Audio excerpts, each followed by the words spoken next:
You are doing fine. This is me, Mir Wahid, and today I am going to teach you the second marathon session of economics. ये FAA का economics हम revise कर रहे हैं. ये आपको बाकी एग्जाम्स में भी लगेगा, जैसे कि VLW का एग्ज़ाम है, पटवारी का एग्ज़ाम है, या जितने भी एग्ज़ाम्स आपके हैं आने वाले एग्ज़ाम्स, उन सभी के लिए आपके लिए ये सारा कुछ इंपॉर्टेंट है.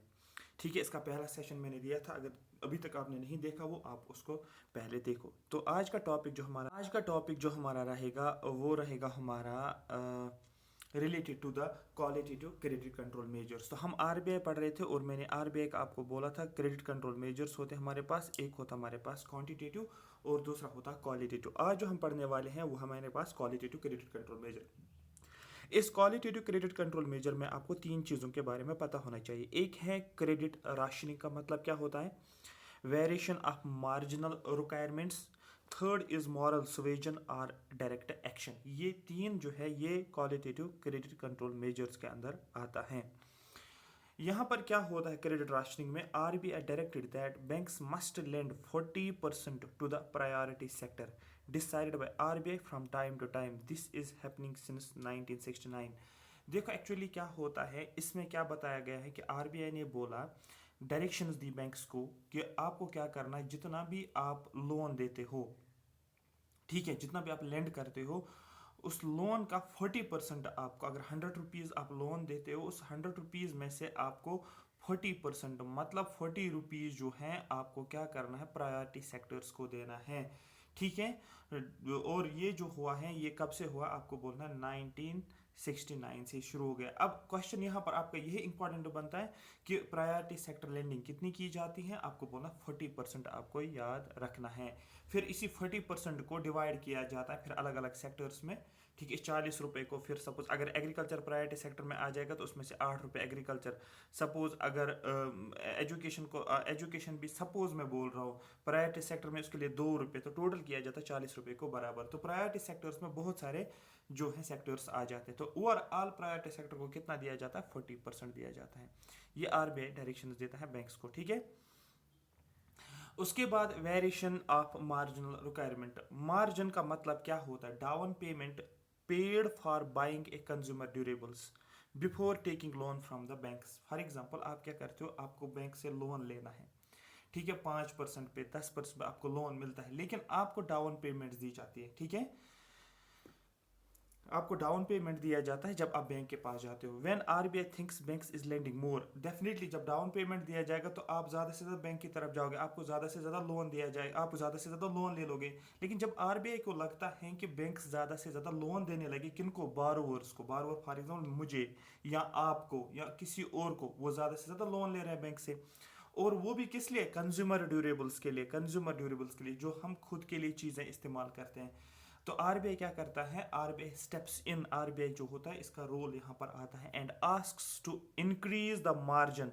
और RBI क्या बोलता है, मार्जिन को बढ़ाओ. अगर आप पहले 5% पे देते थे, अब आप 10% करो. जब आप 10% मार्जिन को बढ़ाया गया है, क्या हम लोन ले लेंगे, नहीं, हम लोन नहीं ले लेंगे. क्यों, क्योंकि अब मार्जिन को बढ़ाया गया है लोन का, so that bank can lend to other sectors also. तो उसके बाद जो RBI के पास, बैंक्स के पास पैसा बचेगा, बाकी सेक्टर्स को भी दिया जाएगा, ना कि सिर्फ उन बारोवर्स को जो कंज्यूमर ड्यूरेबल्स के लिए लोन लेते. तो इसका मतलब यहाँ पर हम लोन फिर बाकी लोगों को, अगर RBI के बैंक के पास 100 रुपीज़ हैं, उसमें से क्या किया उसने, इसने 20 रुपीज़ जो है कंज्यूमर ड्यूरेबल्स के लिए दिया है, बाकी बचा 80 रुपीज़. 80 रुपीज़ बैंक क्या करेगा, ये बाकी सेक्टर्स को भी लोन दे सकता है. अदरवाइज अगर यहाँ पर जो है कंज्यूमर ड्यूरेबल्स के लिए सारा लोन दे देगा तो बाकी सेक्टर्स के लिए कुछ बचेगा ही नहीं. तो दैट मीन्स ये कौन डिसाइड करता है, आप बोलोगे सर ये डिसीजन जो लेता है ये लेता है RBI. ये RBI को, बैंक्स को बोलता है कि आप क्या करो, इस मार्जिन को बढ़ाओ, सो दैट आप बाकी को भी लोन दे सकते, बाकी सेक्टर्स को, apart from the consumer durables. ठीक है, इसकी वजह से क्या होगा, this discourage people from taking loans for consumer durables. और इसकी वजह से लोग जो होते हैं वो डिस्करेज होते हैं, क्योंकि अगर वो लोन लेने जाते थे कंज्यूमर ड्यूरेबल्स के लिए, लेकिन अब क्या किया गया है, 5% पे उनको मिलता था लेकिन अब 10% पे मिला, जिसकी वजह से लोग अब कंज्यूमर ड्यूरेबल्स के लिए लोन नहीं ले पा रहे हैं उतना जितना ये पहले ले रहे थे. एक और कॉन्सेप्ट है जिसको हम नाम से जानते हैं, मॉरल सवेजन या डायरेक्ट एक्शन की यहाँ पर बात की जा रही है। When RBI directs banks to restrain from unhealthy banking, if banks does not comply with the directions, RBI takes direct action against the banks at extreme. Banks can also cancel the license, so RBI can also cancel the license of the bank। ठीक है, RBI यहाँ पर RBI can also cancel the licence of the bank. मतलब ये है कि for example अगर bank सही ढंग से नहीं चल रहा है, as per the rules and regulations of RBI के रूल्स के हिसाब से नहीं चल रहा है, अनहेल्दी बैंकिंग सिस्टम चल रहा है, एनपीएस बढ़ते गए, बैंक ज़्यादा से ज़्यादा लोन दे रहे हैं और लोन रिकवर नहीं हो रहा है, ठीक है, बहुत सारे जो है अनहेल्दी बैंकिंग चल रहा है, तो आरबीआई क्या करता है, ये अब for example Jammu Kashmir bank अगर अब अभी उस तरीके से नहीं चल रहा है जिस तरीके से इसको चलना चाहिए, मतलब इसका एनपीए बढ़ रहा है, बहुत और भी इश्यूज देखने को मिल रहे हैं, तो आरबीआई क्या बोलेगा, आरबीआई बोलेगा जम्मू कश्मीर बैंक को डायरेक्शंस देगा, बोलेगा कि if bank does not comply with the direction, अगर ये आरबीआई के डायरेक्शंस के हिसाब से नहीं चला, ठीक है, RBI take direct action, RBI direct action करेगा बैंक के अगेंस्ट। और एक्सट्रीम कंडीशन में क्या हो सकता है, एक्सट्रीम ये हो सकता है आरबीआई जम्मू कश्मीर बैंक का लाइसेंस ही कैंसिल करेगा, तो फिर वो एज ए बैंक नहीं रहेगा। ये था मॉरल सवेजन। मेरी बात समझ आ रही है? तो इन तरीकों से भी आरबीआई क्या करता है, क्रेडिट को कंट्रोल करता है। एक मैंने आपको बोला क्वांटिटेटिव, जो पहले था सीआरआर मैंने बोला था आपको, एसएलआर मैंने आपको बोला था, रिपो रेट मैंने बोला था आपको, रिवर्स रिपो रेट मैंने बोला था आपको, बैंक रेट मैंने आपको बैंक रेट मैंने आपको बोला था, वो सभी के सभी क्या थे, ठीक है, वो सभी के सभी थे हमारे पास क्वांटिटेटिव क्रेडिट कंट्रोल मेजर्स।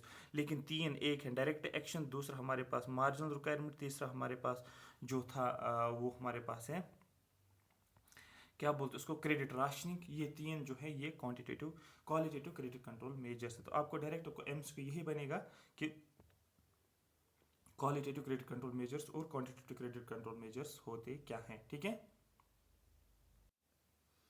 अब कुछ एमसीक्यूज हैं आरबीआई के ऊपर जो आपको पता होने चाहिए। डायरेक्ट मतलब ऐसे ही क्वेश्चंस आपको एसएसबी में मिलेंगे, बिल्कुल ऐसे ही क्वेश्चंस, कोई चेंज नहीं होगा, क्योंकि ये कुछ ऐसे क्वेश्चंस हैं जो आपको पता होने चाहिए आरबीआई के रिलेटेड। On which of the following date, किस डेट को आरबीआई वाज इस्टेब्लिश मैंने आपको बोला था, आपको पता होना चाहिए। सबसे पहले इस्टेब्लिशमेंट मैंने बोला था आपको 1935, तो दैट मीन्स ये एलिमिनेट हो गया, ये एलिमिनेट हो गया, दिमाग यहाँ पर नहीं लगाना है ज़्यादा, ठीक है। फिर मैंने बोला था फर्स्ट भी इस्तेमाल करना है, तो फर्स्ट यहाँ पर भी है, फर्स्ट यहाँ पर भी है, ठीक है। तो यहाँ तो ऑप्शन सी है, यहाँ तो ऑप्शन डी है, लेकिन मैंने अप्रैल बोला था, मैंने बोला अप्रैल वाला डेट एक्जैक्टली याद रखना, तो दैट मीन्स यहाँ पर ये ऑप्शन ठीक हो जाएगा। तो दैट मीन्स दो आपने पहले एलिमिनेट किए, ए और डी, और फिर यहाँ पर आपका सी ऑप्शन निकलता है। इस तरीके से आपको क्वेश्चन करना है। उसके बाद क्वेश्चन नंबर सेकंड क्या है, who was the first Indian governor of RBI, RBI governor present पहला कौन सा था, ठीक है, आपको बोलना है देशमुख। तो ये पता होना चाहिए एट प्रेजेंट आरबीआई गवर्नर कौन है, Shaktikanta Das at present RBI governor है। इसी तरीके से आपको याद रखना है पहला आरबीआई गवर्नर कौन था, आपको बोलना है इंडियन, ठीक है, first Indian governor of RBI, Indian governor RBI कौन था, आपको बोलना शक्ति सी के देशमुख, ठीक है। ये कुछ स्टैटिक पोर्शन से क्वेश्चंस है, और आपको एसएसबी में ऐसे ही क्वेश्चंस बनते हैं, मतलब बिल्कुल ऐसे ही क्वेश्चंस, ये आपके टिप्स पे होने चाहिए। जब आप कॉन्सेप्ट डिटेल में पढ़ते हो ना, कॉन्सेप्ट समझते हो, फिर फैक्चुअल रखना याद रखना बहुत ईजी हो जाता है। Which of the following statement is not true, इसमें से ट्रू कौन सा नहीं है। RBI is the bank of issue, ठीक है, ठीक है। तो आरबीआई क्या करता है, ये एक्ट कर रहा है as a banker to the bank, आप बोल सकते हो act as a banker to the government of India, ठीक है, गवर्नमेंट ऑफ इंडिया के लिए भी ये बैंकर का काम करता है। RBI is known as a banker's bank. RBI does not regulate the credit flow, क्या ये क्रेडिट को फ्लो को रेगुलेट नहीं करता है, तो ये हो गया आपका गलत, ये ठीक है, फॉल्स हो गया। ये बोल रहा है नॉट ट्रू, ट्रू का मतलब ये एक्चुअली बोलता फॉल्स कौन सा है, तो ये जो है ये फॉल्स आपका हो गया। क्यों ये फॉल्स हो गया आपका, क्योंकि ये ऑप्शन जो है ये बोल रहा है कि RBI does not regulate the credit flow. आपको पता है आरबीआई क्रेडिट फ्लो को रेगुलेट करता है by qualitative as well as credit control measures. इस तरीके से आपको इस क्वेश्चन को करना है। उसके बाद यहाँ पर एक और क्वेश्चन है, which of the following governors of RBI also served as the finance minister of India. देखो इसमें से ऐसा पर्सन आपको ढूंढना है जो आरबीआई का गवर्नर भी था और वो क्या था, वो फाइनेंस मिनिस्टर भी था। तो याद रखना है आपको, ये पता होना चाहिए आपको, उसका नाम था डॉक्टर मनमोहन सिंह, और आपको पता होना चाहिए डॉक्टर मनमोहन सिंह जो है ये आरबीआई का गवर्नर भी था और फाइनेंस मिनिस्टर भी था। उसके बाद विच of the following cities the regional headquarter of RBI is not situated. Regional headquarters RBI का कहाँ कहाँ पर है आपको बोलना है। एक है न्यू दिल्ली में, एक है दिल्ली में, दूसरा है आपका मुंबई में, तीसरा है आपका कोलकाता में, यहाँ पर कोलकाता आप बनाओगे, और एक और है चेन्नई, जिसको बोला जाता है गोल्डन क्वाड्रिलेटरल में। आपको याद रखना है गोल्डन क्वाड्रिलेटरल में, तो बेंगलुरु में नहीं है, तो बहुत ज़्यादा इंपॉर्टेंट है। तो ये बन जाता है आपका एक इंपॉर्टेंट क्वेश्चन। यहाँ पर आपका ज्योग्राफी का एक कॉन्सेप्ट रिवाइज हो गया। गोल्डन क्वाड्रिलेटरल दिल्ली कनेक्ट करता है मुंबई को, मुंबई फिर कहाँ पर आप बोलोगे चेन्नई, और चेन्नई फिर कहाँ पर कलकत्ता। तो इस तरीके से आपको याद रखना है। तो वेस्ट बंगाल आप याद रखना है दिल्ली, ये मुंबई महाराष्ट्र हो गया, और ये कलकत्ता सॉरी चेन्नई हो गया यहाँ पर, ठीक है। उसके बाद which one of the following works as an agent of RBI while it has no own office. That means इनमें से which one of the following works, इनमें से कौन सा काम करता है as an agent of RBI, RBI का एजेंट के तौर पे कौन काम करता है। While it has no own office, जब इसके पास अपना ऑफिस नहीं होता, आपको बोलना है एसबीआई। बहुत ज़्यादा इंपॉर्टेंट है स्टेट बैंक ऑफ इंडिया, ना कि आईएमएफ, क्योंकि आईएमएफ तो हो, आईएमएफ के साथ आपको रिलेट नहीं करना है। जनरली आपके जहन में आ जाएगा फाइनेंस मिनिस्ट्री, लेकिन फाइनेंस मिनिस्ट्री नहीं है। उसके बाद यहाँ पर विच अमंग द फॉलोइंग, ठीक है, विच अमंग द फॉलोइंग, देखो ये कॉन्सेप्ट मैंने बताया, ये कॉन्सेप्चुअल क्वेश्चन है। यहाँ पर आप याद नहीं करोगे इसको कि हाँ ये आ जाएगा ना, ये कॉन्सेप्चुअल है। देखो क्यों, which among the following would not, which of the following would not help RBI to control inflation. इनमें से कौन सा टूल है जो कि आरबीआई को हेल्प नहीं करता है इन्फ्लेशन को कंट्रोल करने में। सबसे पहले आप देखो इन्फ्लेशन को कंट्रोल करने के लिए आप क्या करोगे, आपको वो टूल ढूंढना है। सपोज पहले आप वो टूल ढूंढो जिससे आरबीआई क्या करता है, इन्फ्लेशन को कंट्रोल करता है। वो क्या करता है, रिजर्व रेशियोज को बढ़ा देता है। हाँ, रिजर्व रेशियोज को जो ही बढ़ा देगा तो बैंक्स के पास कम पैसा रहेगा, तो हम क्या कर सकते हैं, हम इन्फ्लेशन को कंट्रोल कर सकते हैं। तो ये ऑप्शन ए हो गया एक। दूसरा, बैंक रेट को बढ़ाएगा, मैंने आपको ये कॉन्सेप्ट भी बोला, बैंक रेट को बढ़ाएगा, तो इस बढ़ाने से भी क्या हो जाएगा, आप बोलोगे सर ये क्या करेगा, बैंक रेट बढ़ा देगा तो बैंक्स के पास कम पैसा रहेगा, ठीक है। उसके बाद ठीक है, increase repo rate, repo rate भी बढ़ा देगा, तो इसके जरिए से भी हम क्या कर सकते हैं, रिपो रेट का आपको पता है, रिपो रेट और रिवर्स रिपो रेट, ठीक है। तो इंक्रीज इन रिपो रेट, तो इसकी वजह से भी हम क्या कर सकते हैं, इन्फ्लेशन को क्या कर सकते हैं, क्या बोलते हैं उसको, इंक्रीज रिड्यूस कर सकते हैं, इन्फ्लेशन को रिड्यूस कर। Purchase of securities in open market, लेकिन अब ये क्या करता है, अगर आरबीआई क्या करता है, सिक्योरिटीज को परचेज करता है, ठीक है। सिक्योरिटीज जो ही ले लेता है आरबीआई, तो आरबीआई सिक्योरिटीज के बदले क्या देगा, पैसा देगा। तो जिसका मतलब मार्केट में क्या आ जाता है, ज्यादा पैसा आ जाता है। तो ऑलरेडी तो इन्फ्लेशन है, तो और इन्फ्लेशन हो जाएगी ना। तो दैट मीन्स हमें यहाँ पर क्या करना था, हमें सेल करना चाहिए था सिक्योरिटीज को। जब सिक्योरिटीज को बेचेंगे हम, वहां से पैसे उठाएंगे मार्केट से, सो मार्केट के पास कम पैसा रहेगा। लेकिन ये बोल रहे हैं यहाँ पर, अगर हम परचेज करेंगे सिक्योरिटीज को ओपन मार्केट में, उसकी वजह से इन्फ्लेशन को कंट्रोल करेंगे, लेकिन ऐसा ठीक नहीं है। तो ऑप्शन सी इसका करेक्ट आंसर होगा, एज, क्योंकि ये बोला नॉट हेल्प, तो ये इसमें हेल्प नहीं करेगा, यहाँ पर सेल होना चाहिए था। ये एक्चुअली मैं कॉन्सेप्ट्स को रिवाइज कर रहा हूँ। ये ऑब्जेक्टिव बहुत अच्छा था, ये हाई लेवल ऑब्जेक्टिव इसी को बोलते हैं, ठीक है। तो ये फैक्चुअल हो गया। How many zonal training centres of RBI are there in India, तो आरबीआई में कितने जोनल ट्रेनिंग सेंटर्स है, तो याद रखना 5 है, ठीक है। तो ये ऐसे क्वेश्चंस जो है, ऐसे क्वेश्चंस भी पूछे जाते हैं। यहाँ पर ये इंपॉर्टेंट क्वेश्चन है। मैंने आपको 4 डेट्स बोले थे, 1934 का एक बोला था मैंने, 1935 वाला डेट बोला था आपको, मैंने 1949 का डेट बोला था आपको, और मैंने आपको, हाँ ये 3 इंपॉर्टेंट डेट्स मैंने बोला था, और 1955 में आगे बोलूँगा आपको। तो यहाँ पर जो था आरबीआई की एस्टेब्लिशमेंट हुई थी, ठीक है, कब, 1935 as per the RBI act of 1934, और उस आरबीआई को नेशनलाइज किया गया है 1949 में। बहुत ज़्यादा इंपॉर्टेंट है, ये आपको याद होना चाहिए 1949। अब देखो कैसे क्वेश्चंस बनते हैं जो मैंने आपको बताया अभी तक। हाँ, हाँ, उसके बाद है which of the following schemes was formulated by RBI, कौन सी स्कीम आरबीआई की स्कीम है, आपको बोलना है वो है बैंकिंग एम्बुड्समैन स्कीम। ये मैं आगे बताऊंगा आपको, जब स्कीम्स पढ़ाए जाते हैं बैंकिंग एम्बुड्समैन स्कीम आपको पढ़ना है, ठीक है। रिड्रेसल एक स्कीम है, ठीक है, तो ये आगे पढ़ेंगे। हर बैंक में एक एम्बुड्समैन होता है, ठीक है, तो ये आगे हम पढ़ेंगे, बट ये स्कीम जो है ये आरबीआई की स्कीम है। उसके बाद the logo of RBI consist of which animal, RBI का लोगो कौन सा एनिमल है, ठीक है। तो यहाँ पर आई थिंक इस क्वेश्चन को चेंज करो, इस क्वेश्चन को चेंज करेंगे, क्योंकि ये पुरानी पीडीएफ है, तो मैं इसको चेक करूंगा, ठीक है, कि कौन सा लोगो है। तो ये भी आप खुद भी देख सकते हो, किसी नोट के ऊपर भी देख सकते हो, नेट पे भी आप देख सकते हो। 24th आरबीआई, ये बहुत, ये भी इजी है, ठीक है। 24th देखो, who is the 24th governor of RBI, 24th governor कौन सा है, 25th कौन सा है, एट प्रेजेंट कौन सा वाला 25th वो कौन है। आप बोल सकते हो आराम से सर वो हैं हमारे पास, क्या बोलते हैं उसको, उर्जित पटेल, ये क्या नाम है इसका, शक्तिकांत दास। तो यहाँ पर आपको ये पता होना चाहिए कि कौन कौन से गवर्नर, एट प्रेजेंट वाला गवर्नर अगर आप याद रखोगे, पहला वाला गवर्नर, प्रेजेंट वाला गवर्नर, वो ज्यादा इंपॉर्टेंट रहेगा। मैं आइडिया आपको आ रहा है कौन से टाइप ऑफ क्वेश्चंस आपको पूछे जाते हैं। और ऐसा कौन सा गवर्नर है जिसका जो सबसे कम टाइम तक रहा है, उसका नाम क्या है। तो ये भी पता होना चाहिए फर्स्ट गवर्नर कौन सा है, प्रेजेंट वाला गवर्नर कौन सा है, सबसे ज्यादा अरसे तक कौन गवर्नर रहा है।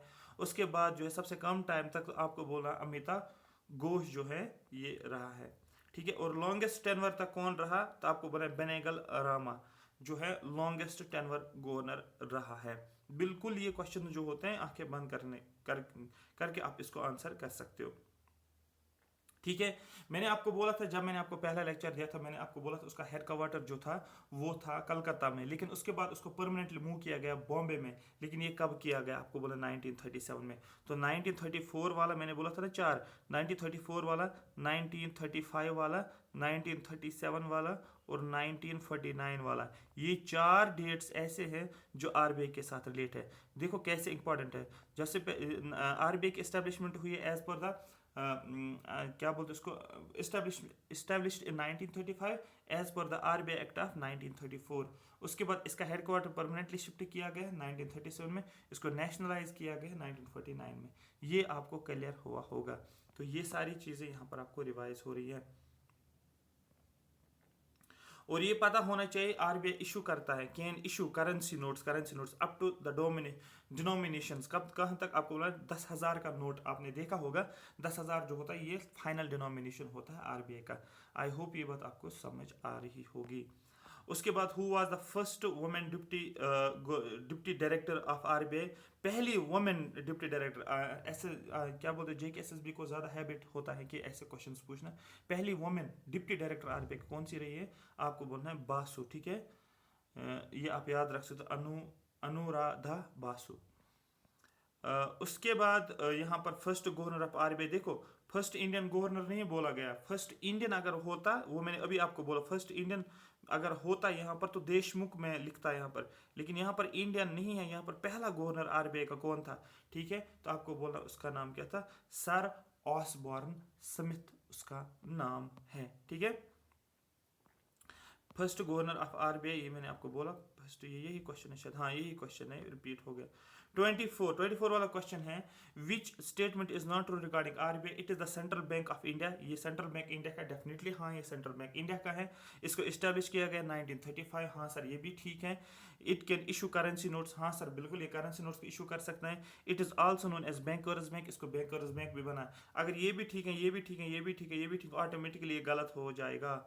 मेरी बात समझ आ रही है। और मतलब पॉइंट क्या है ये एक्चुअली, आप अगर बोलोगे ना आपने जम्मू कश्मीर बैंक में या एसबीआई में अकाउंट खोला होगा, आप बोलोगे सर हमने जम्मू कश्मीर एसबीआई में अकाउंट ओपन किया है, हम पैसे रखते हैं, तो मैं चाहता हूँ मैं आरबीआई में भी एक अकाउंट खोलो। आप आरबीआई में अकाउंट नहीं खोल सकते हो, मतलब personal accounts can not be opened in RBI, तो ये हम आरबीआई में ओपन नहीं कर सकते। लेकिन ये बोल रहा है हम ओपन कर सकते, इसलिए ये गलत हो जाता है, नॉट ट्रू, ठीक है। तो ये स्टेटमेंट एज ए कॉन्सेप्ट भी आप याद रख सकते हो। ये देखो यहाँ पर डायरेक्ट क्वेश्चन है, which of the following are the quantitative instruments of RBI. मैंने दो बोला था, एक मैंने क्वांटिटी बोली थी, एक मैंने क्वालिटी बोली थी। क्वालिटी में तीन मैंने आपको बोला था, वो आप देख सकते हो कौन कौन सा है। सीआरआर आप बोल सकते हो आराम से, सीआरआर क्या है, ये क्वालिटेटिव क्रेडिट कंट्रोल मेजर।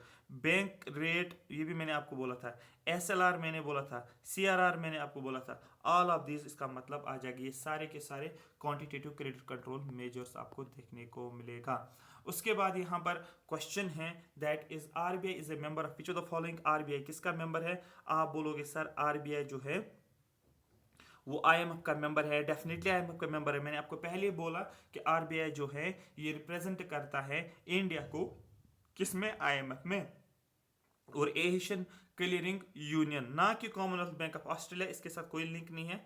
मेरी बात समझ रहे, बोथ ए एंड सी, ये तो है ही नहीं, तो दैट में देखो ये नहीं है, ये मैंने कहीं पर भी आपको नहीं बोला, इसकी मैंने बात ही नहीं की। कॉमनवेल्थ बैंक ऑफ ऑस्ट्रेलिया, ये क्रॉस अगर हो गया, अगर सी क्रॉस है तो ये वाला सी भी क्रॉस हो गया, तो ये ऑप्शन भी, ये ऑप्शन भी नहीं है। तो ये है IM का बी है, तो या तो बी है फिर या तो ई है, लेकिन ये है एशियन क्लियरिंग यूनियन में भी ये इसका मेंबर है RBI। क्लियर हो गया? हाँ सर क्लियर हो गया। ठीक है, उसके बाद जो है ठीक है, यहाँ पर एक और क्वेश्चन है। RBI has withdrawn the circulation of coins in the denomination of 1 पैसा, 2 पैसा, 3 पैसा, 5 पैसा, 10 पैसा, 20 पैसा, 25 पैसा in which the following year, in which of the following year. तो RBI ने जो भी सर्कुलेशन थी ना कॉइन्स की सर्कुलेशन, जैसे एक पैसा, जैसे आज आपके पास 1 रुपये होती है, 2 रुपये होती है, 3 रुपीज़ होती है, या 5 रुपये कॉइन आपके पास है, 2 रुपये कॉइन है, 10 रुपये कॉइन आपके पास है, 20 रुपये कॉइन आपके पास है, 3 रुपये वाली कॉइन नहीं है, मैं नहीं लिखूंगा, 20 रुपये वाली कॉइन सपोज आपके पास है। इससे पहले था 1 पैसा भी, 2 पैसे कॉइन भी थी, 3 पैसा भी था, 5 भी, 10 भी, 25 भी। इनको विड्रा किया गया, इनको निकाला गया, वापस विड्रा किया गया आपको 2011 में। तो थोड़ा सा आइडिया अगर होगा, क्योंकि ऐसे क्वेश्चन आपको बन सकते हैं। उसके बाद विच of the following coin is not issued by the RBI, मैंने आपको पहले ही बोला कौन सी कॉइन इशू नहीं करता, आपको बोलना ₹1 कॉइन, ठीक है, 1 रुपये की कॉइन ये इशू नहीं करता है। ये बहुत ज़्यादा इंपॉर्टेंट है, ये मैंने पहले ही बोला आपको। फिर ये कौन करता है ये भी मैंने आपको बोला, ये कौन इशू करता है ये मैंने आपको पहले बोला था। इसको मिंट कौन करता है ये ऑलरेडी आपको पता है। ठीक है, अब ये सेक्शंस पे ज्यादा क्वेश्चन नहीं आता, बट यहाँ पर आया हुआ है तो देखेंगे हम। According to which of the following sections of the RBI act 1934 RBI is liable to pay value of bank notes to its holders, आपको बोलना है सेक्शन क्या बोलते हैं, सेक्शन 26 ऑफ RBI एक्ट। तो याद होना चाहिए सेक्शन 26 जो है RBI एक्ट, ये रिलेटेड टू किसके रिलेटेड है, आपको बोलना है bank notes to its holders. हाँ, ये इंपॉर्टेंट क्वेश्चन है, ये इंपॉर्टेंट क्वेश्चन, ये कॉन्सेप्चुअल क्वेश्चन है, बहुत ज्यादा इंपॉर्टेंट है, 5 स्टार वाला क्वेश्चन है। एक्चुअली ये क्वेश्चंस जितने भी मैंने आपको बताए बहुत अच्छे क्वेश्चंस थे रिलेटेड टू जो आपका टॉपिक RBI था, क्योंकि इसी टाइप के क्वेश्चंस बनते और इन्हीं क्वेश्चन से आपका सारा कुछ रिवाइज हो गया। Which of the following factors are considered by the RBI to determine the number of notes to be issued by it? ठीक है, GDP growth, inflation, replacement, solid bank notes, reserve stock requirements. मैंने आपको पहले ही बोला था, ठीक है, जो RBI जो होता है इसके पास रिजर्व स्टॉक रिक्वायरमेंट्स होते हैं। तो कौन कौन से फैक्टर्स को देखा जाता है, उसके बाद RBI क्या करता है, बैंक नोट्स की इशू करता है। तो GDP ग्रोथ को भी देखना पड़ता है, इन्फ्लेशन को भी देखना पड़ता है, ये सारी चीज़ों को देखने के बाद, इन फैक्टर्स को देखने के बाद ही क्या करना पड़ता है, नंबर ऑफ नोट्स को इशू किया जाता है। बहुत ज़्यादा इंपॉर्टेंट है। अरे बात समझिए, ये नहीं कि इन्फ्लेशन बहुत ज़्यादा तो RBI करेंसी को इशू करेगा, ठीक है, नोट्स को इशू करेगा तो उससे इन्फ्लेशन तो बढ़ जाएगा। तो इन्फ्लेशन को भी ध्यान में रखना पड़ता है, इन्फ्लेशन को जो है ज़्यादा नहीं होनी चाहिए। GDP ग्रोथ को भी देखना पड़ता है, GDP ग्रोथ अगर बहुत कम हो रही है, ठीक, GDP ग्रो नहीं करे तो RBI को कुछ ना कुछ करना पड़ेगा, तो उस हिसाब से फिर वो क्या करेगा, नोट्स को इशू कर सकता है। ठीक है, रिजर्व रिक्वायरमेंट्स को भी देखना पड़ता है।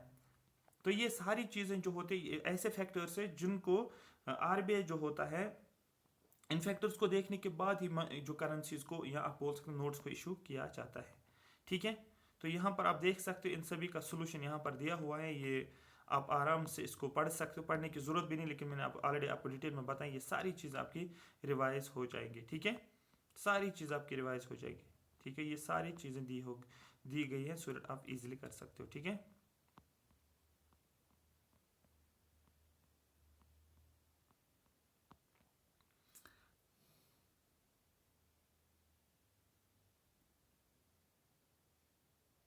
ठीक है, एक कॉन्सेप्ट है जिसको बोलते हैं पब्लिक सेक्टर बैंक्स। अगर आपको क्वेश्चन पूछ, क्योंकि बैंकिंग है आपके सिलेबस में, तो आपको पब्लिक सेक्टर बैंक का कॉन्सेप्ट पूछ सकते हैं। Public sector banks are a major type of banks in India where a majority stake that is more than 50% is held by the government. For example एक company है, for example समझो एक company है या एक बैंक है, आप company समझो, ठीक है। तो दैट मीन सपोज मैं बोलता हूँ WS एकेडमी ले लो, ये कंपनी है या एक बैंक है, ठीक। अब इसका जो शेयर जो है 100% शेयर जो है वो किसके है, वो मेरे शेयर है, ठीक है, वही सर के शेयर है। अगर मैं क्या करूँगा, मैं इसके शेयर्स को पब्लिक में इशू करता हूँ। पब्लिक में इशू इन द सेंस कि इसके शेयर्स जो है मैं इसके कितने परसेंट, सपोज 30% शेयर्स मार्केट में लेकर आता हूँ, मेरे पास कितने बचे, मेरे पास 70% बचे। तो अभी ये मैं एक प्राइवेट इंडिविजुअल हूँ, अभी ये कंपनी जो है प्राइवेट इंडिविजुअल के हाथ में, मैं क्या करता हूँ, मैं यहाँ पर 40 बढ़ा देता हूँ, 60 मेरे पास है, मैं 50 बढ़ा देता हूँ, स्टिल 50 मेरे पास है। लेकिन जो ही मैं 60 कर देता हूँ, मतलब 51 मैंने किया है, 51 मैंने किया, मेरे पास कितना बचा, 49 बचा। अब मेरे पास शेयर जो है, ठीक है, ओनरशिप जो है 49% ही बची है, 51 मैंने क्या किया है, सेल। जो ही मोर देन 50 हो गया, ठीक है, उसको बोला जाता है, वो हो गया पब्लिक सेक्टर बैंक। मतलब मेजॉरिटी स्टेक जो है 51%, ये किसके पास, मोर देन 50%, ये अब गवर्नमेंट के पास है। जब गवर्नमेंट के पास है उसको हम बोलते हैं पब्लिक सेक्टर। और अब बैंक्स की बात करते हैं तो होता है पब्लिक सेक्टर बैंक। मेरी बात समझ आ रही है? ठीक है, मेरी बात समझ आ रही है? इसको बोलते हैं public sector bank. Where a majority of stake that is more than 50% is held by the government, that means 49% या 48% या 49% या 48% या 30% जो होता है वो बाकी किसी इंडिविजुअल के साथ पास हो गई, ऑर्गेनाइजेशन के पास हो सकता है। ठीक है, the shares of this banks are listed on the stock exchange. इन शेयर्स को, इन बैंक, ये जो हैं, जो पब्लिक सेक्टर बैंक जो होता है, जिस बैंक में गवर्नमेंट का शेयर मोर देन 50% होता है, इन बैंक्स को, इन बैंक्स के शेयर्स को स्टॉक एक्सचेंज में रखा जाता है। जैसे कि बॉम्बे स्टॉक एक्सचेंज है, ठीक है, तो नेशनल स्टॉक एक्सचेंज, उन शेयर्स को लिस्ट आउट किया जाता है। तो टोटल 12 पब्लिक सेक्टर बैंक। आपको क्वेश्चन ये याद रखना है, कौन कौन से public sector bank, which of the following is not a public sector bank. तो आपको पता होना चाहिए कौन सा पब्लिक सेक्टर बैंक नहीं है। इसको मैं आगे अपडेट करूंगा, अगर और कोई चेंज होगा वो मैं अपडेट करूंगा, बट ये आपको याद होना चाहिए, State Bank of India, Punjab National Bank, Bank of Baroda, Canara Bank, ठीक है, उसके बाद Union Bank of India, Punjab and Sind Bank, Indian Bank और बैंक ऑफ महाराष्ट्र और बैंक ऑफ इंडिया। ये 12 बैंक्स है जिनको, या सेंट्रल बैंक ऑफ इंडिया जो है, सेंट्रल बैंक ऑफ इंडिया, ये आरबीआई नहीं है यहाँ पर, ये सेंट्रल बैंक ऑफ इंडिया नाम है बैंक का, Indian overseas bank, UCO bank, ये सारे पब्लिक सेक्टर बैंक है जिसमें गवर्नमेंट का स्टेक कितना है, आपको बोला मोर देन 50%। ठीक है, फिर कॉन्सेप्ट आपने सुना होगा नेशनलाइजेशन। मैंने बोला था आरबीआई को नेशनलाइज, सॉरी इसको आरबीआई को नेशनलाइज किया गया है 1949 में। ये कॉन्सेप्ट आपने सुना है ना 1949 में। मतलब क्या है इस नेशनलाइजेशन का? देखो, in India banks which were previously functioning under private sector were transfer to the public sector. पहले क्या होता था, इंडिपेंडेंस से बैंक जो थे वो एक प्राइवेट सेक्टर थे, ठीक है, वो under the control of private individuals आप बोल सकते हो। फंक्शन जो होता था वो प्राइवेट सेक्टर के तौर पर काम कर रहा था, ठीक है।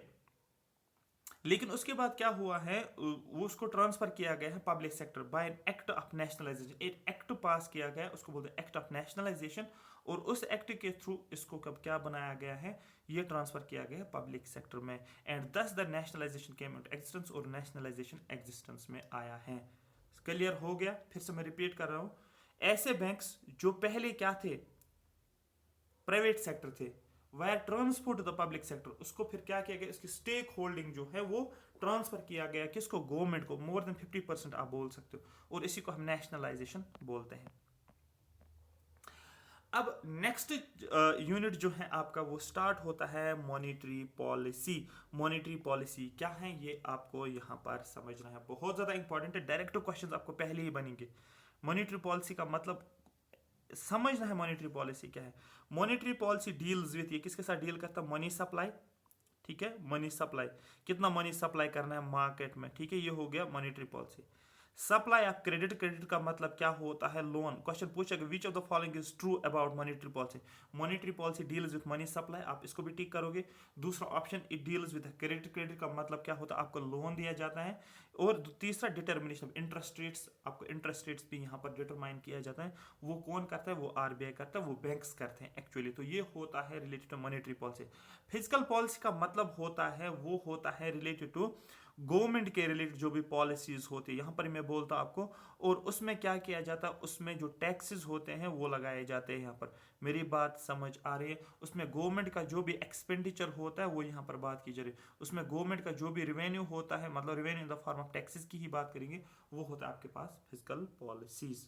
ठीक है, तो यहाँ पर ये मैंने ऑलरेडी आपको बताया है कि आरबीआई के रिलेटेड, आरबीआई जो आरबीआई एक्ट के थ्रू बनाया गया है 1935 में, अंडर आरबीआई एक्ट 1934 इसको नेशनलाइजेशन किया गया 1 जनवरी। देखो 1 जनवरी यहाँ पर याद रखिए, कीवर्ड एक है 1 जनवरी 1949 में आरबीआई को नेशनलाइजेशन किया गया है। ठीक है, ये सारे मैंने पॉइंट्स आपको बोला है जो भी इसके फंक्शन है, लेकिन इंपॉर्टेंट जो है यहाँ पर ये है मॉनेटरी पॉलिसी में बैंकिंग सेक्टर आपको पता होना चाहिए, कुछ की पॉइंट जो आपके एग्जाम में पूछा जाता है। एट प्रेजेंट आपके पास 12 पब्लिक सेक्टर बैंक है इंडिया के अंदर, और पहला कमर्शियल बैंक, मैं कमर्शियल बैंक की बात कर रहा हूँ, उसका नाम क्या है, उसका नाम है औध कमर्शियल बैंक, जिसको ओल्डेस्ट बैंक बोला जाता है। 1881 में याद रखना है, क्योंकि ये ज़्यादातर ये डेट पूछा जाता है, जेके एसएसबी का ज़्यादा हैबिट है, ये ज़्यादातर डेट्स को पूछा जाता है जब उसके पास क्वेश्चंस नहीं होते हैं ना, फिर ये ऐसे टुचे क्वेश्चंस पूछता है, जिसको आपको याद रखना है 1881। तो औध कमर्शियल बैंक ये पहला ओल्डेस्ट बैंक इंडिया का है। कमर्शियल बैंक की मैंने बात की। SBI was setup in 1921। SBI को सेटअप किया गया है या फाउंडेशन डाली गई है 1921 में। और आपको पता है इंडियन नेशनल मूवमेंट भी चल रहा था 1921 में, और आपको पता होगा 1920, 21, 22 में क्या चल रहा था, खिलाफत और नॉन कॉपरेशन चल रहा था। It was called as Imperial Bank, और उस टाइम पे एसबीआई को एसबीआई नहीं बोला जाता था, इसको इंपीरियल बैंक से नाम जाना जाता है, इंपीरियल बैंक ऑफ इंडिया। उसके बाद इसको नेशनलाइजेशन की गई है 1955 में, और इसका नाम दिया गया है एसबीआई। ठीक है, याद रखना 1949 में आरबीआई को नेशनलाइज किया गया है, याद रखना इस चीज को। लेकिन 1955 में इंपीरियल बैंक ऑफ इंडिया को नेशनलाइज किया गया, और यही बन गया फिर एसबीआई। दोनों में कंफ्यूज नहीं होना। फिर हुआ क्या, अच्छा इसको सर आपने तो बोला कि ये हो गया, नेशनलाइजेशन की हमने इसको 1955 में। अच्छा फिर क्या होता, कुछ सालों बाद 1969 में एक group of banks was nationalised, एक बड़ा सा ग्रुप लिया गया है बैंक्स का, और उनको नेशनलाइजेशन की गई। और कॉन्सेप्ट ऑफ नेशनलाइजेशन मैंने ऑलरेडी आपको बताया, यहाँ पर बोलने की जरूरत नहीं है। ग्रुप ऑफ बैंक्स को नेशनलाइजेशन होगी, और उस पहली बार 14 बैंक से क्वेश्चन पूछा जाएगा, which how many groups of banks were nationalised for the first time in 1969। और 14 बैंक्स का आपका पता होना चाहिए, आपको टिक करना है 14 बैंक्स को। उसके बाद और भी किया गया, लेकिन पहली बार जब किया गया तो 14 बैंक्स को एट ए टाइम साथ में किया गया। Criteria for nationalisation was, criteria क्या रखा गया है कि ठीक है, each bank having total deposit of 50 crore and above, जिस भी बैंक के पास 50 करोड़ डिपॉजिट थे या 50 करोड़ से ज़्यादा, उसको बोला गया कि ये बन गया अब नेशनल बैंक, आप बोल सकते हैं नेशनलाइजेशन की गई है। 1980 में क्या हुआ था, फिर 1980 में हुआ है 6 मोर बैंक्स वर नेशनलाइज्ड। तो 6 मोर बैंक्स को नेशनलाइजेशन की गई, पहले 14 याद रखना, डेट याद रखना 1969 में, उसके बाद 1980 में 6 मोर बैंक्स को नेशनलाइजेशन की गई है। क्राइटेरिया चेंज किया गया, डेफिनेटली अगर यही क्राइटेरिया रखते 50 तो पहले ही उनको ले लेते, लेकिन अभी क्राइटेरिया चेंज किया गया, जिसके पास भी 200 करोड़ और more than 200 crore that bank were nationalised in 1980। तो उसमें 6 बैंक्स को लिया गया 1993। और आपको पता है यहाँ पर एलपीजी रिफॉर्म्स भी आ गए थे ना, ग्लोबलाइजेशन, लिबरलाइजेशन, प्राइवेटाइजेशन, ग्लोबलाइजेशन भी होता 1991 92 में, और यहाँ पर 93 वाला टाइम पीरियड आ रहा है। अब यहाँ पर क्या हुआ है, new bank of India was merged with PNB, new bank था एक, उसको मर्ज किया गया। तो यहाँ पर अब बैंक्स को मर्ज भी करने लगे, और आप देखोगे और कोई भी बैंक में कोई भी क्राइसिस चल रही होती है ना, तो उनको क्या किया जाता है, किसी बड़े बैंक के साथ, फिर उसको बचाने के लिए किसी बड़े बैंक के साथ मर्ज किया जाता है। तो ये मर्जर भी स्टार्ट हो गया था। ठीक है, कॉन्सेप्ट आपको समझ में आया, सारी कॉन्सेप्ट ऑलरेडी आपको पता होगा, मैंने आपको अच्छे से करवाया था ये, लेकिन अभी आपका ये रिवाइज हो रहा है तो बहुत आपको समझ आ रहा होगा अच्छे से। अगर आपको समझ आ रहा है बोलो yes sir, yes sir, yes sir, और लाइक भी करो। मैं आपको टाइम दे रहा हूँ 5 सेकंड्स का, आप थोड़ा सा इसको लाइक करो, मैं पानी पी लेता हूँ। लाइक भी करो, और चैट बॉक्स में जब तक आप नहीं लिखोगे सर हमें थर्ड सेशन नहीं चाहिए, ठीक है, जब तक आप नहीं लिखोगे तब तक मैं प्रोवाइड नहीं करूँगा। आपको चैट में ज़रूरी लिखना, ऑफलाइन चैट में, जब लेक्चर खत्म होगा फिर एंड पे आपको लिखना है सर थर्ड मैराथन कंटिन्यूसली आप लिखोगे तो मैं रिवाइज करवाऊंगा। ठीक है, तो अभी तक आप लाइक करो पहले।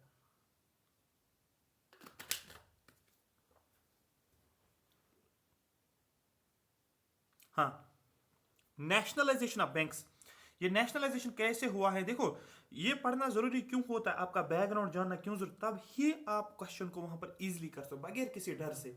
अदरवाइज वो हो गया रट्टा वाला, अगर आप डायरेक्ट इन्फॉर्मेशन पढ़ते हो ना, आपका कनेक्शन नहीं बनता है टॉपिक के साथ, तो आप फंस जाते हो एग्जाम में, क्योंकि आपको बैकग्राउंड से ही क्वेश्चन ठीक होता है, ना कि डायरेक्ट आप पढ़ोगे इन्फॉर्मेशन से क्वेश्चन ठीक नहीं होता है, हमेशा याद रखना। प्री 1969 क्योंकि 1969 में क्या किया गया है, मर्जर, सॉरी नेशनलाइजेशन शुरू हो गया 14 बैंक्स को नेशनलाइजेशन की गई है। लेकिन उससे पहले क्या था, banks use to lend rich people, जो भी बैंक्स थे वो अमीर लोगों को पैसे देते थे, लोन देते थे मेट्रो सिटीज में generally. This was called as class banking. अगर आप क्वेश्चन पूछेगा what do you understand by class banking, तो आपको बोलना है क्लास बैंकिंग एक ऐसी बैंकिंग होती थी, रिच लोगों को, अमीर लोगों को ज़्यादातर लोन दिया जाता था। This leads to accumulation of economic power in few people. ठीक, economic power in few people definitely. अब उससे क्या हो जाता था, अमीर लोगों को पैसा मिलता था, लोन मिलता था, वो फिर क्या करते थे, उस लोन को इस्तेमाल करके कहीं पर कंस्ट्रक्शन करते थे या कहीं पर बिजनेस करते थे। तो ज़्यादा से ज़्यादा इकोनॉमिक पावर किन के पास आने लगा, आप बोलोगे कुछ ही लोगों के पास इकोनॉमिक पावर आने लगा जिनको लोन मिल रहा था उस टाइम पे। 1969, in 1969 nationalisation of banks as per the socialist agenda. Banks को नेशनलाइज किया गया, एजेंडा कौन रखा गया, सोशलिस्ट आइडिया रखा गया है, जो कि आइडिया कहाँ से लिया था, यूएसएसआर से लिया गया था। ये भी आपको पता होना चाहिए। 1969 से लेकर 91 तक, 1991 तक, इन सालों में massive branch expansion of banks in India. Banks को बढ़ाया गया है, ब्रांच को बढ़ाया गया, जैसे कि एसबीआई बनाया गया है और उसके बाद बहुत सारे ब्रांचेस बनाए गए, या और कोई बैंक बनाया गया उसके बहुत सारे ब्रांचेस बनाए गए अलग अलग जगहों पर, जैसे जम्मू एंड कश्मीर में गाँव में भी बनाया गया, सिटीज़ में बनाया गया, टाउन्स में बनाया गया। This was called as period of mass banking. तो पहले क्लास बैंकिंग चल रहा था, लेकिन उसके बाद नेशनलाइजेशन हुआ। नेशनलाइजेशन के बाद क्या होने लगा, बैंक्स को एक्सपेंड करते गए और मास बैंकिंग होती गई। मास बैंकिंग का मतलब होता है बहुत सारे बैंक ब्रांचेस को क्रिएट किया गया। 1991 में public sector banks were on the verge of collapsing. लेकिन जब क्या हुआ, ग्लोबलाइजेशन, प्राइवेटाइजेशन और लिबरलाइजेशन, एलपीजी रिफॉर्म्स आ गए 1992 में, 92 में। लेकिन उस टाइम पे क्या हुआ, पहले ये था कि बैंक्स जो थे वो कोलैप्स होने पे थे। जितने भी नेशनल बैंक्स थे, मतलब जो भी पब्लिक सेक्टर बैंक्स थे, वो बंद होने पे थे।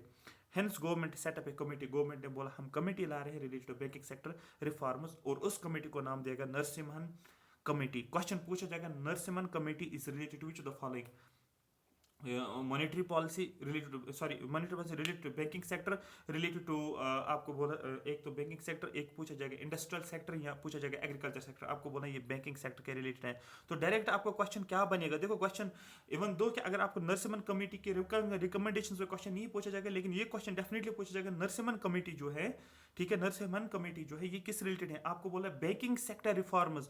डेफिनेटली जब पब्लिक सेक्टर बैंक्स जो थे 1991 में वो बंद होने पे थे, वो कोलैप्स होने पे थे, ठीक, on the verge of collapse. तो दैट मींस एक कमेटी बिठाई गई है उस टाइम पे, कि बोला गया कि नहीं यार हमें क्या करना, कोई ना कोई रिफॉर्म तो बैंक्स में लाना पड़ेगा ना हमें, अदरवाइज जब बैंक बंद हो जाएगा तो कैसे चलेगा फिर। डेफिनेटली अगर जम्मू एंड कश्मीर में सपोज जम्मू कश्मीर का बैंक है, अगर ये बंद हो जाएगा तो लोगों के पास सारे पैसे तो इसी बैंक में है, तो फिर लोग परेशान हो जाएंगे, बहुत सारे इश्यूज हो जाएंगे।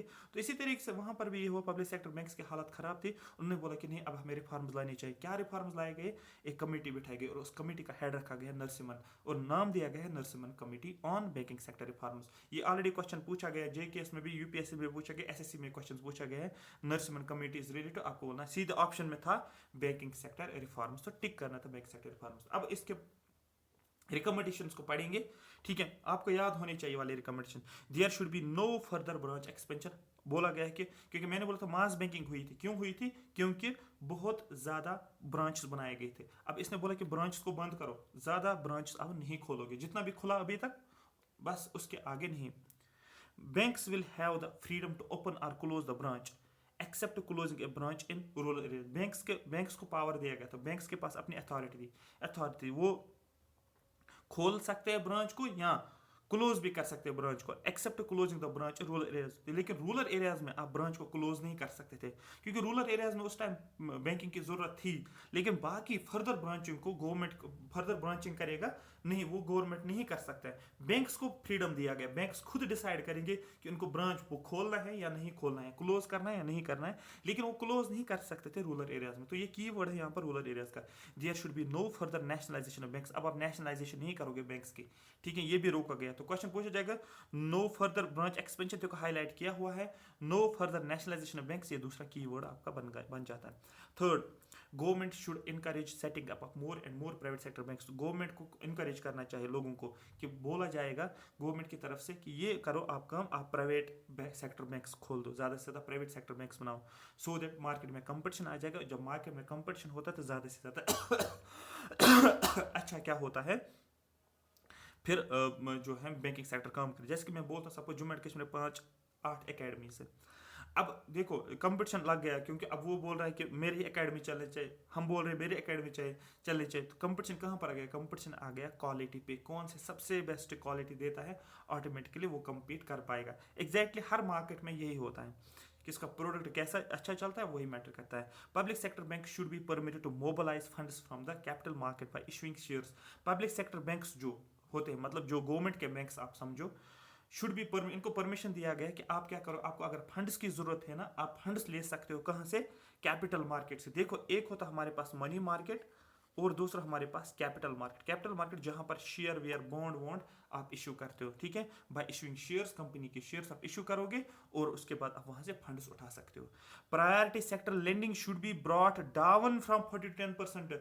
बोला गया बैंक्स को, आरबीआई ने क्या डायरेक्शन दी थी? आरबीआई ने बोला था बैंक्स को 40% लोन आपको देना प्रायोरिटी सेक्टर्स को, ठीक है, लेकिन नरसिम्हन कमेटी बोला नहीं, 100 में से 40% नहीं, आप 10% ही प्रायोरिटी सेक्टर के पास रखो, दे दो, बाकी इनके पास ही रहना चाहिए, बैंक्स के पास। बैंक्स को तो ऑलरेडी हालात खराब है, वो प्रायोरिटी सेक्टर को क्या 40% दे देंगे? यहाँ पर ये बात आ रही, बात समझ, ठीक है। ठीक है, इसका मतलब क्या? इस कॉन्सेप्ट का मतलब ये होता है कि प्रायोरिटी सेक्टर लेंडिंग को क्या करोगे, नीचे लेकर आओ 40 से 10%। इसी कॉन्सेप्ट को बोला जाता है redefined. That means priority sector lending should be redefined. फिर से प्रायोरिटी सेक्टर की डेफिनेशन को चेंज करो, मतलब इसको 40 से 10% लेकर आओ। देखो अगर आपको क्वेश्चन पूछा जाएगा कि आरबीआई जो प्रायोरिटी सेक्टर लेंडिंग कितनी हो रही है, आपको बोला 40% हो रही है। ये नरसिम्हन कमेटी ने रिकमेंडेशन दी है कि 10% करना चाहिए आपको, लेकिन रिकमेंडेशन ये नहीं कि फिर उन रिकमेंडेशन को एक्सेप्ट भी किया जाएगा। अगर गवर्नमेंट को लगेगा तो करेगा, या इनमें से अगर उसे 30 रिकमेंडेशन दी गई या 20 रिकमेंडेशन दी, उनमें से वो 10 ही रिकमेंडेशन को एक्सेप्ट करते हैं, किसी को भी नहीं कर सकते या सबको कर सकता है, ठीक है। तो ओवरऑल प्रायोरिटी सेक्टर लेंडिंग 40% कोई ऑप्शन में टिक करना है, लेकिन नरसिम्हन कमेटी ने बोला 40% से कम करो, क्या करो, 10% लेकर आओ।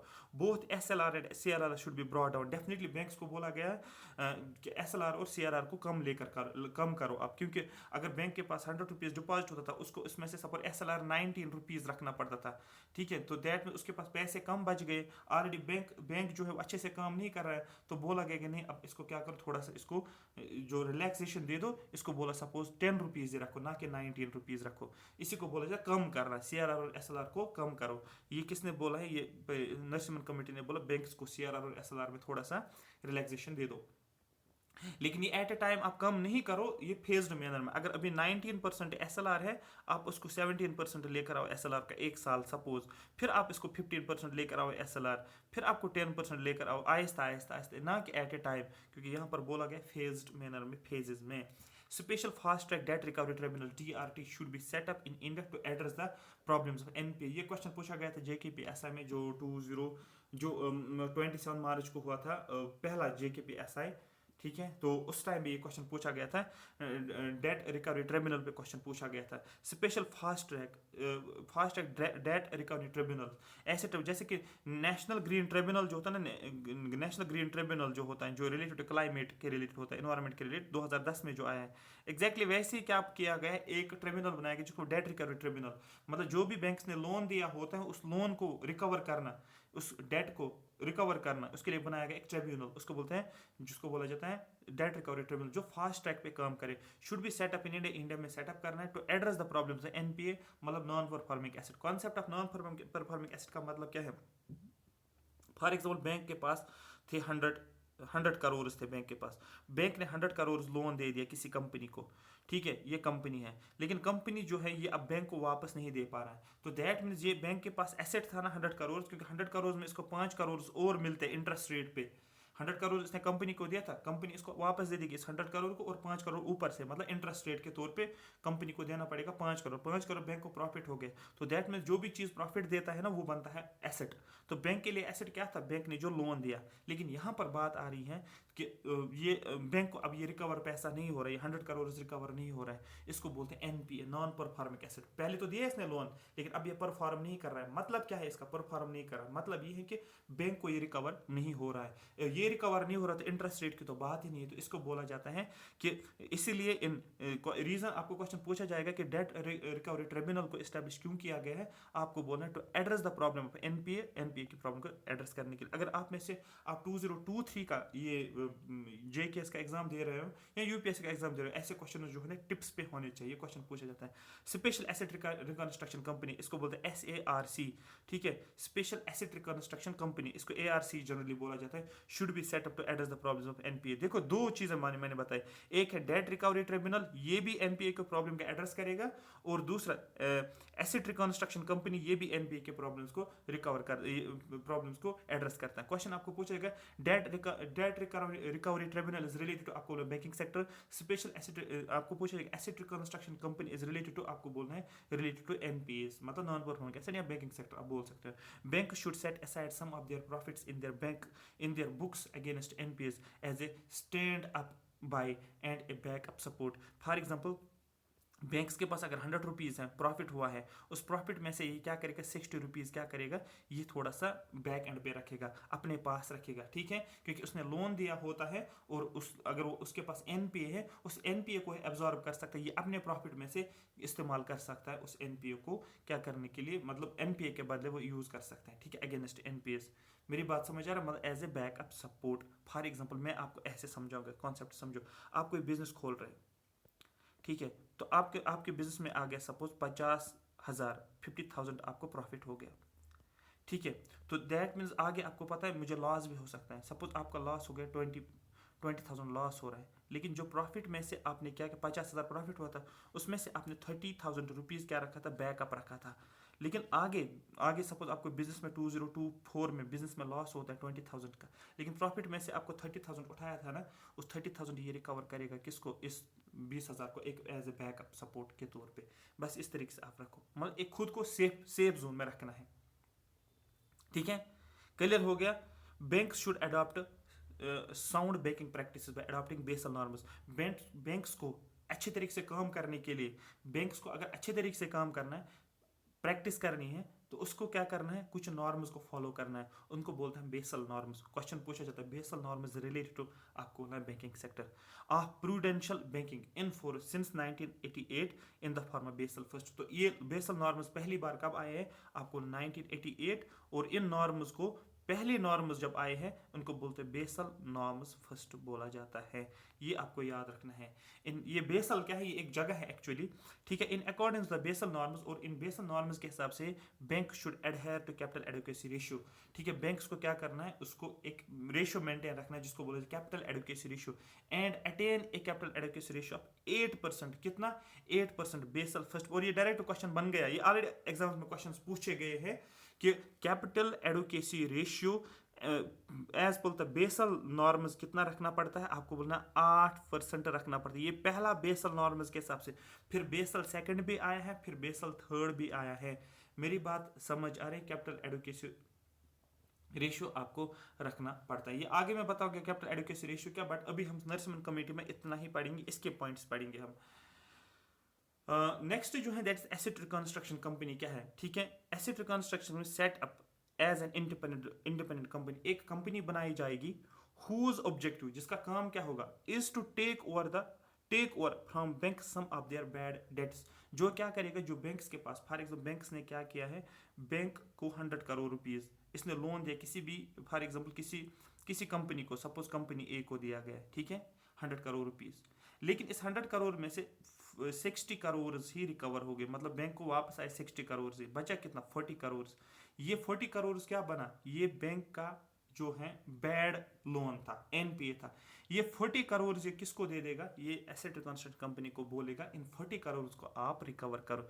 बैंक तो रिकवर नहीं कर पा रहे हैं, अब इसके लिए एक कंपनी बनाई गई जिसको बोलते हैं एसेट रिकंस्ट्रक्शन कंपनी, जो एक इंडिपेंडेंट कंपनी रहेगी, जिसका काम क्या है, जिसका काम ये है कि जो भी बैंक का लोन था, डेट था, उसको रिकवर करने के लिए ये इसको दिया गया है। बैंक ने किसको दिया गया, एसेट रिकंस्ट्रक्शन कंपनी कि आप रिकवर करो, किससे, कंपनी ए से।